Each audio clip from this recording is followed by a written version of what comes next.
तो दोस्तों, आप लोगों का स्वागत है जीएनएम स्पेशल के फिर से एक नए एपिसोड में। और इस जो वीडियो है इसमें हम लोग जो शुरू करने वाले हैं वो होगा हमारा यूनिट 4। तो जैसे कि आपको यहाँ पे दिख रहा होगा जो कि हमारा normal pregnancy and its management. तो बाकी के 3 यूनिट्स मैंने कवर कर लिए हैं और ये जीएनएम की तैयारी के लिए हो रहा है। जीएनएम थर्ड ईयर की जो तैयारी, जीएनएम थर्ड ईयर के जो एग्ज़ाम आने वाले हैं नवंबर में, तो उसी के लिए तैयारी हो रही है।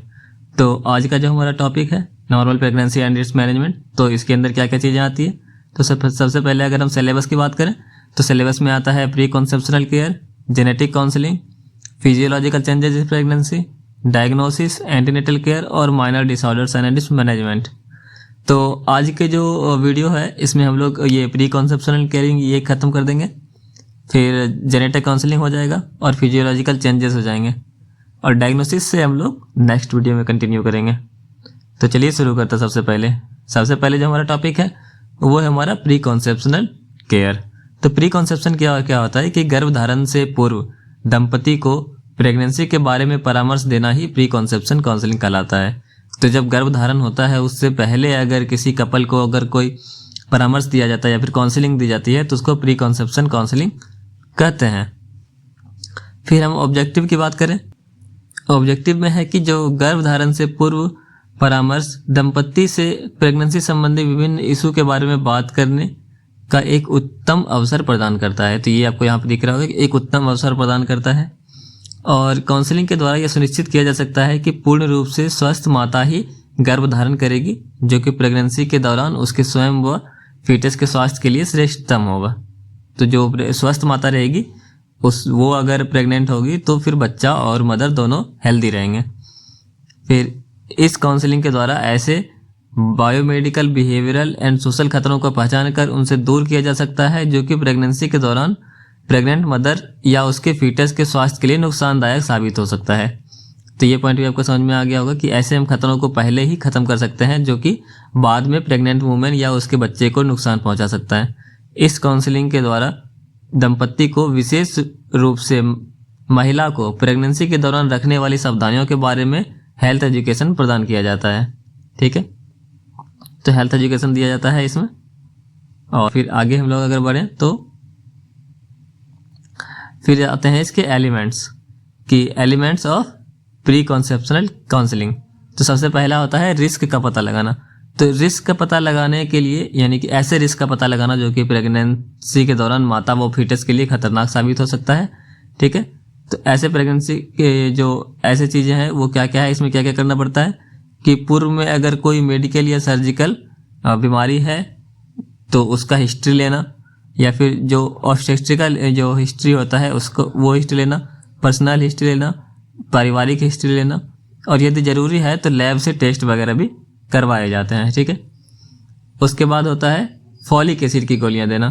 तो फॉलिक एसिड की गोलियों में क्या दिया जाता है कि जो महिला होती है उसको गर्भधारण से 1 महीने पहले ही फॉलिक एसिड का जो टैबलेट होता है वो देना शुरू कर दिया जाता है। फॉलिक एसिड की गोलियां गर्भस्थ शिशु में नेचुरल ट्यूब डिफेक्ट की संभावना को रोकती है। जो न्यूरल ट्यूब डिफेक्ट जो एक बीमारी होती है बच्चों में, तो उसको होने से रोकती है अगर हम लोग पहले से ही फॉलिक एसिड की गोलियां देते हैं तो। फिर महिला में मौजूद मेडिकल डिजीज़ के बारे में परामर्श। तो जो महिला में पहले मेडिकल डिजीज़ मौजूद थे उनके बारे में परामर्श करना, उनके बारे में बात करना।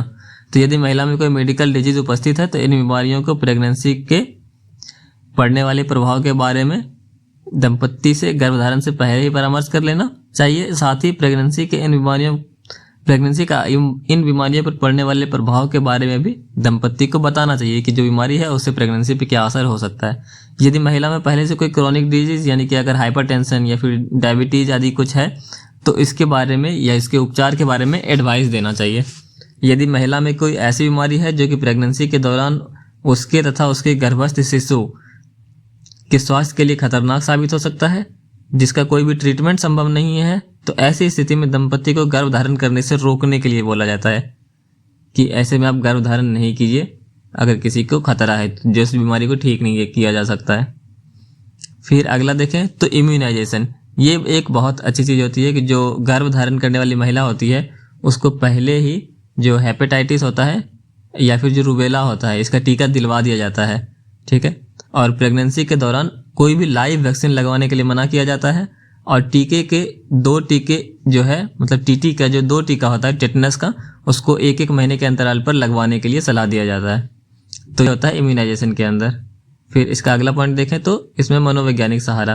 तो जो गर्भ धारण करने वाली महिला में प्रेगनेंसी की समस्याएं, प्रसव प्रक्रिया, नवजात की देखभाल आदि के बारे में शंकाएं हो सकती है महिला के अंदर, तो हम उन शंकाओं को मनोवैज्ञानिक सहारे से दूर करते हैं और प्रेगनेंसी की प्रक्रिया, गर्भधारण की प्रक्रिया और प्रेगनेंसी संबंधी अन्य समस्याओं के निराकरण हेतु दंपति को उनकी आवश्यकता अनुसार सलाह दी जाती है। तो उनको साइकोलॉजिकल सपोर्ट दिया जाता है, उनको जो भी क्वेश्चन होते हैं उनको आंसर दिया जाता है, उनको समझाया जाता है।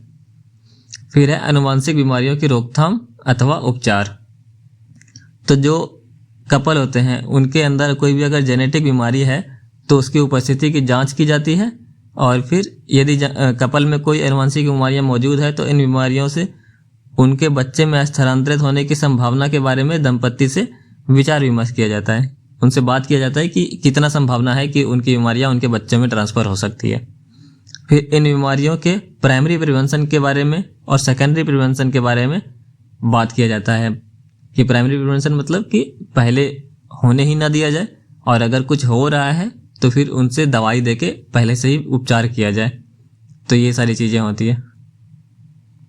फिर देखें तो नशीले पदार्थ के लिए मना किया जाता है कि जो प्रेग्नेंट मदर है वो नशीले पदार्थ का सेवन ना करे या फिर धूम्रपान ना करे, ठीक है। और अगर कोई महिला है जो कि स्मोकिंग करती है तो उसको प्रेगनेंसी कंसीव करने से पहले ही उसको छोड़ने के लिए सलाह दिया जाना चाहिए। फिर गर्भावस्था के दौरान रखी जाने वाली सावधानियों के बारे में चर्चा किया जाना चाहिए कि जो स्वास्थ्य कर्मी होती है वो महिला द्वारा प्रेगनेंसी के दौरान रखी जाने वाली सावधानियों के बारे में महिला से चर्चा करने का एक शुभ अवसर मतलब प्राप्त हो जाता है। इस दौरान स्वास्थ्य कर्मी जो है महिला को प्रेगनेंसी के दौरान रखने वाली प्रिकॉशंस के बारे में जानकारी प्रदान कर सकती है। फिर जो क्या क्या जानकारी प्रदान करनी चाहिए, तो यहाँ पे अगर आप देखें तो है सबसे पहले कि प्रेगनेंसी के दौरान पर्याप्त आहार लेने की जानकारी देनी चाहिए, व्यक्तिगत स्वच्छता बनाए रखने के लिए, पर्याप्त आराम करने के लिए, टीटी का टीका लगवाने के लिए, लंबी यात्रा से बचने के लिए, प्रसन्नचित्त रहना, हमेशा खुश रहने के लिए बोला जा सकता है। और फिर स्मोकिंग और अल्कोहल को छोड़ने के लिए आयरन फोलिक की गोली दी जाती है। नियमित रूप से हल्का व्यायाम करने के लिए कहा जाता है अगर डॉक्टर ने मना नहीं किया है तो, या फिर कोई ऐसा दिक्कत ना हो कि एक्सरसाइज कर ही नहीं सकते हैं, तब उनको नॉर्मल एक्सरसाइज करने के लिए कहा जाता है। किसी भी असामान्य लक्षण के उपस्थित होने पर तुरंत चिकित्सक को बताने के लिए कहा जाता है। ये सारी सलाह दी जाती है। फिर होता है हमारा अगला टॉपिक जेनेटिक काउंसलिंग। तो अगर जेनेटिक काउंसलिंग की बात करें तो जेनेटिक काउंसलिंग क्या होता है? जेनेटिक काउंसलिंग वह प्रक्रिया है जिसके द्वारा इनहेरिटेड डिसऑर्डर्स के बारे में उन लोगों से नॉलेज प्रोवाइड की जाती है जिन लोगों में या तो ट्रांसमिट होने की रिस्क हो या उन लोगों से उनके रिलेटिव में स्प्रेड होने की रिस्क हो। तो अगर बीमारी फैल सकता है किसी को जेनेटिकली बीमारी, तो उसके बारे में जानकारी दी जाती है लोगों को जेनेटिक काउंसलिंग में। और इस दौरान पेशेंट या उसके रिलेटिव के साथ निम्न बिंदुओं पर चर्चा की जाती है। तो ये कुछ बिंदु है जिसपे कि चर्चा की जाती है। तो कौन कौन सी बिंदु है कि ये बीमारी की प्रकृति क्या है, किस नेचर का बीमारी है, इसके रिस्क कितना है, इसका जो फैलेगा तो क्या चीज़ें हो सकती है, इससे गलत क्या दुष्परिणाम हो सकते हैं, फिर इस जो ये बीमारी है इसका मैनेजमेंट कैसे किया जा सकता है या इससे कैसे बचा जा सकता है, फैमिली प्लानिंग कैसे करना है। और जेनेटिक काउंसलिंग के दौरान ट्रेंड जेनेटिक काउंसलर जो है वो रिस्की ग्रुप के साथ इनहेरिटेड डिसऑर्डर के वेरियस एस्पेक्ट के बारे में इंफॉर्मेशन शेयर करता है। तो उसके अलग अलग जो भी आयाम है बीमारी के बारे में उसके बारे में इंफॉर्मेशन शेयर किया जाता है। तो ये होता है हमारा जेनेटिक काउंसलिंग। तो 2 टॉपिक हमारा खत्म हो गया। अगला टॉपिक जो है हमारा वो है फिजियोलॉजिकल चेंजेस इन प्रेगनेंसी। तो जो प्रेगनेंसी के टाइम पे जो मदर के बॉडी के अंदर बहुत सारे चेंजेस आते हैं, तो क्या क्या चेंजेस आते हैं उसके बारे में हम लोग बात करेंगे। तो यहाँ पे है कि गर्भावस्था के दौरान महिला में कई प्रकार के शारीरिक परिवर्तन होते हैं जो कि निम्न प्रकार हैं। सबसे पहला है हमारा कि वेट गेन होता है, ठीक है। तो वेट गेन लगभग 11 kg का होता है पूरे प्रेगनेंसी के टाइम पे। तो कैसे होता है इसको हम लोग अभी समझते हैं। तो यहाँ पे आपको दिख रहा होगा सबसे पहले है कि भ्रूण का भार। कि जो भ्रूण होता है यानी कि जो फीटस होता है उसका भार कितना होता है, लगभग 3 kg होता है। ठीक है, उसके बाद फिर गर्भाशय का भार, गर्भाशय आप लोग को पता है कि लगभग 1 kg का हो जाता है। फिर जो आपरा है, प्लेसेंटा, वो लगभग 500 ग्राम 600 ग्राम का हो जाता है। जो एमनियोटिक फ्लूइड है वो लगभग 1 kg का रहता है। फिर जो स्तन का भार है वो भी बढ़ जाता है आधा kg से। जो माँ का रक्त है वो भी ज़्यादा हो जाता है उस टाइम पे। एक्स्ट्रा सेलुलर फ्लूइड जो है यानी कि जो फ्लूइड वगैरह है वो भी बढ़ जाता है। जो प्रोटीन है, वसा है, उसका भी जमाव होने लगता है ज़्यादा, तो वो भी बढ़ जाता है 1 से 1.5 kg तक। तो जो अगर टोटल किया जाए इसको तो 11 से 12 kg टोटल बढ़ जाता है वेट टाइम पे। तो ये आप देख लेना क्योंकि ये एग्जाम में आ सकता है चेंजेस के बारे में। फिर अगर अगली बात करें तो अगली होती है हमारी त्वचा में चेंजेस। तो लगभग सारी जितनी भी स्त्रियां होती है जो प्रेग्नेंट होती है सबको त्वचा में परिवर्तन दिखता ही है। ठीक है, 95% स्त्रियां पे लिखा हुआ है ना आपको कि 95% जो स्त्रियां होती है वो अपनी त्वचा में परिवर्तन अनुभव करती है। ये परिवर्तन गर्भावस्था के हार्मोन्स की क्रियाशीलता बढ़ जाने के कारण होती है और स्त्री की त्वचा चिकनी, मुलायम, चमकदार हो जाती है। स्त्री के चेहरे तथा गर्दन पर भूरे रंग का निशान पड़ जाता है जिसको कि क्लोजमा कहते हैं। मैं आपको अभी दिखाऊंगा कि कैसे होता है क्लोजमा। और पेट के मध्य में एक वर्टिकल लाइन हो जाता है जिसको कि लीनिया नेग्रा बोलते हैं और यह गर्भावस्था के लगभग 24वें सप्ताह में दिखाई देता है। लीनिया नेग्रा जो है ये 24वें सप्ताह में दिखाई देने लगता है। और बहुत ज़्यादा जो स्ट्रेचिंग होती है तो स्ट्रेचिंग के कारण महिला की त्वचा और पर रेखाओं के जैसा निशान बन जाता है जिसको कि स्ट्राइक ग्रेविड्रम बोलते हैं। तो स्ट्राइक ग्रेविड्रम भी है, वो भी प्रेगनेंसी के टाइम पे होने की बहुत ज़्यादा चांसेस होते हैं। तो मैं आपको अभी दिखाता हूँ कि ये सब कैसे कैसे होते हैं। यहाँ पे अगर आप देख सकते हैं कि क्लोजमा जो होता है, अगर आप इसको ऑब्जर्व करेंगे तो यहाँ पे आप देख रहे हैं कि भूरे भूरे कलर का जो चेहरा पे निशान आ जाता है, इसको बोलते हैं क्लोजमा। जो लीनिया नेग्रा है यहाँ पे आपको दिख रहा होगा कि सीधा एक लंबी सी लाइन है जो कि लगभग काले या भूरे कलर की होती है जिसको कि लीनिया नेग्रा बोलते हैं। ये 24 सप्ताह से होती है। और स्ट्राइक ग्रेविड्रम, इसको आप लोग अलग अलग भाषा में बहुत सारी चीज़ें बोलते हैं बट साइंटिफिक भाषा में इसको स्ट्राइक ग्रेविड्रम बोलते हैं। तो इसको ये भी प्रेगनेंसी के टाइम पे होने के बहुत ज़्यादा चांसेस होते हैं। इसके बाद हम लोग आगे बढ़ें तो फिर ब्रेस्ट में चेंजेस क्या क्या आते हैं। तो ब्रेस्ट में क्या होता है कि गर्भावस्था में स्तन में परिवर्तन हार्मोन एस्ट्रोजन तथा प्रोजेस्टेरोन के कारण होती है। तो एस्ट्रोजन प्रोजेस्टेरोन के बढ़ जाने के कारण स्तन में परिवर्तन होता है। फीमेल में प्रोजेस्टेरोन बढ़ने के कारण ग्लैंडुलर टिश्यू बढ़ जाते हैं। ठीक है, ग्लैंडुलर टिश्यू बढ़ जाते हैं तो क्या होता है कि ऑस्ट्रोजन के कारण डक्ट सिस्टम में बढ़ोतरी हो जाती है।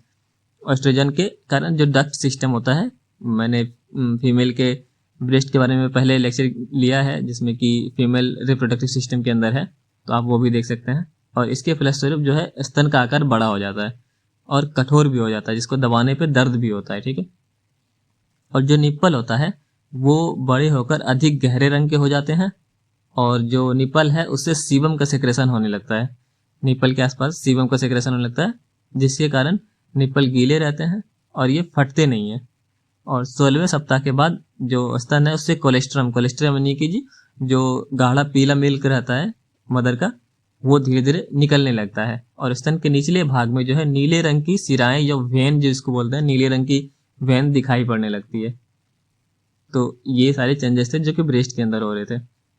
फिर अगला देखें तो रेस्पिरेटरी सिस्टम में हमारे क्या क्या चेंजेस होता है। तो क्या होता है एक्चुअली में कि जब जो फीमेल जब प्रेग्नेंट रहती है तो गर्भाशय बढ़ जाता है। ठीक है, गर्भाशय बढ़ जाने के कारण क्या होता है कि डायफ्राम पर दबाव पड़ता है और डायफ्राम 2 इंच तक ऊपर उठ जाता है और फेफड़े पर दबाव बनता है जिसके कारण इसकी क्षमता कम हो जाती है। फेफड़े की क्षमता कम हो जाती है जबकि जो रिब केज है वो बाहर की तरफ फैल जाता है जिससे कि जो टाइडल एयर है, जो वायु है फेफड़े की शेष वायु, उसका मात्रा बढ़ जाता है। ठीक है, 150 से 200 ml तक बढ़ जाता है।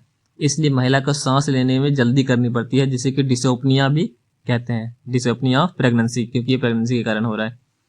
तो ये चेंजेस होता है रेस्पिरेटरी सिस्टम में। फिर होता है 5वां नंबर जो कि हृदय में हमारे यानी कि कार्डियोवास्कुलर सिस्टम में क्या चेंजेस आते हैं।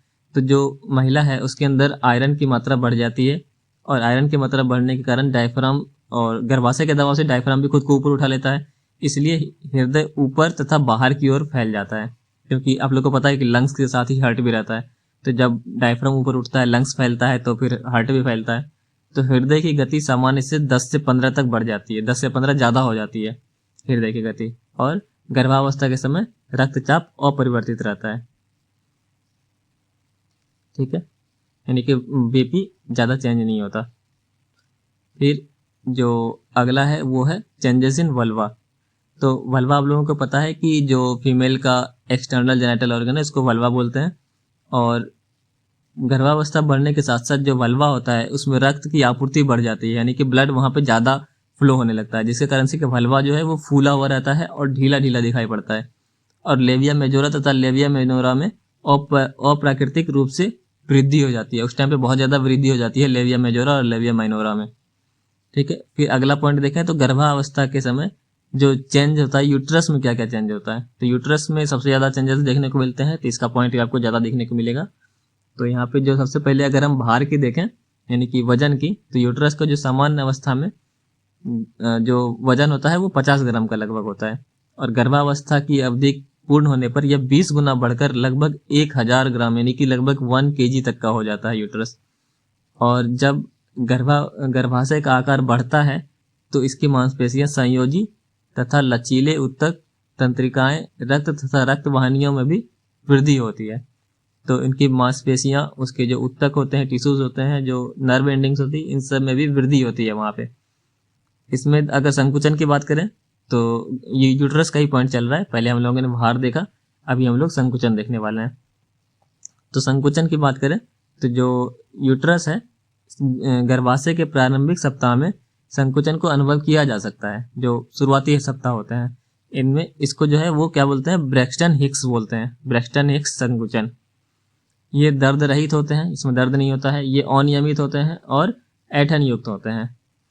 गर्भाशय में होने वाले संकुचन निम्न होते हैं, तो इसमें कुछ कुछ संकुचन है जिसकी होता है, जिसमें कि पहला है इनफ्रीक्वेंट कॉन्ट्रैक्शन जिसको कि अवृत्ति विहीन संकुचन बोलते हैं, फिर ऐंठन युक्त संकुचन जिसको कि स्पैस्मोटिक कॉन्ट्रैक्शन बोलते हैं, फिर अनियमित संकुचन जिसको कि इर्रेगुलर कॉन्ट्रैक्शन बोलते हैं, और फिर पेनलेस कॉन्ट्रैक्शन होता है, ठीक है। अब आगे बढ़े हम लोग, तो इसके साइज की बात करें तो साइज जो है वो बढ़ जाता है, और सामान्य अवस्था में जो गर्भाशय है वो नाशपाती के आकार का होता है, बाद में पिंड के आकार का हो जाता है, और 12वें सप्ताह तक सीधा रहता है। 28वें सप्ताह तक पूरा नाशपाती के आकार का होकर अंत में 36वें सप्ताह में गोल तथा इरेक्ट हो जाता है, ठीक है। इरेक्ट मतलब सीधा।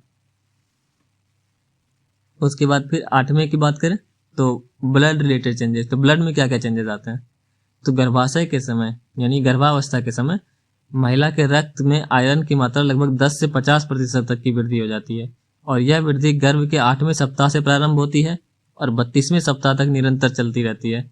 आरबीसी का आयतन भी 20 से 30% बढ़ जाता है, जो आरबीसी होता है ब्लड में वो भी बढ़ जाता है।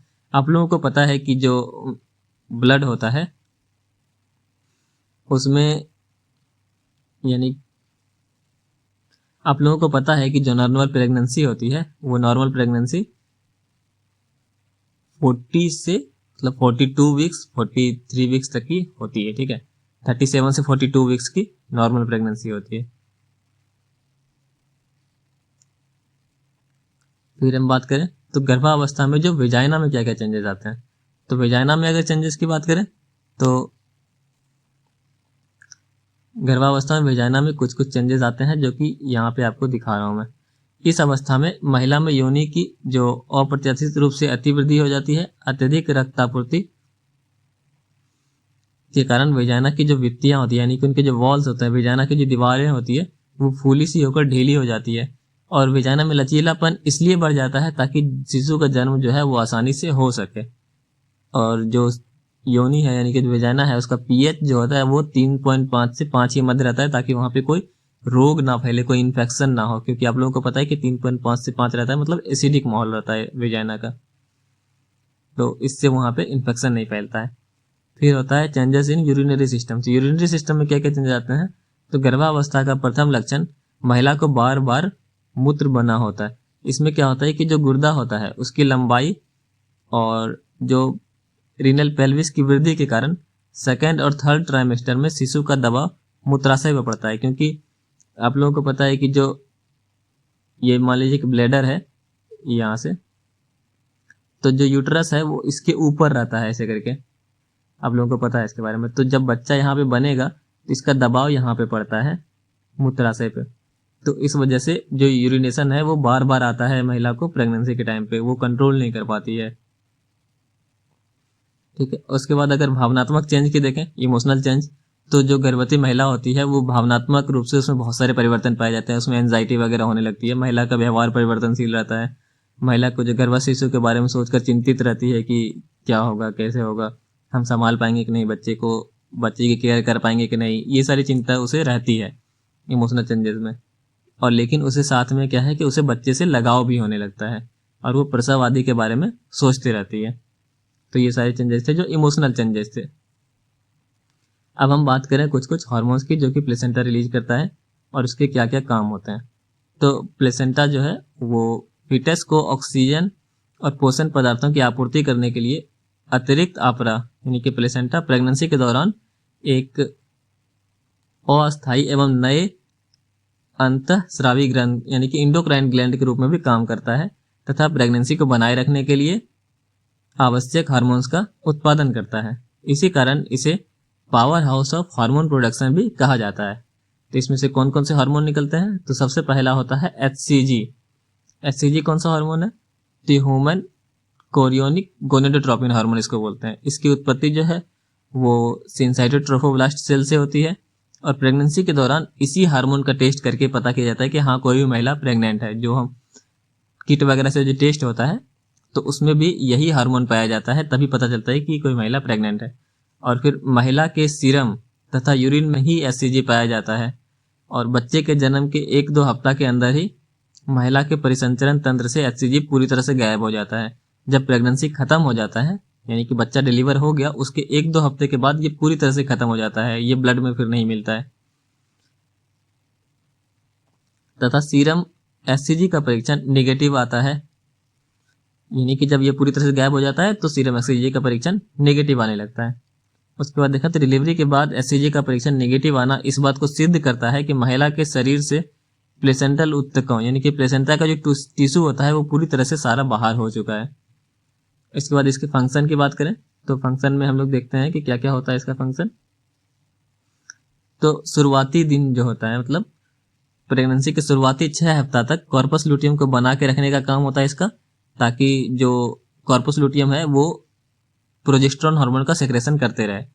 यह कॉर्पस लुटियम के प्रोजेस्टेरोन नामक हार्मोन सेक्रेट कराने के लिए प्रेरित करता है। यही कॉर्पस लुटियम को बोलता है कि प्रोजेस्टेरोन हार्मोन सेक्रेट करो, क्योंकि प्रोजेस्टेरोन हार्मोन जो होता है वो प्रेगनेंसी को बचा के रखने का काम करता है।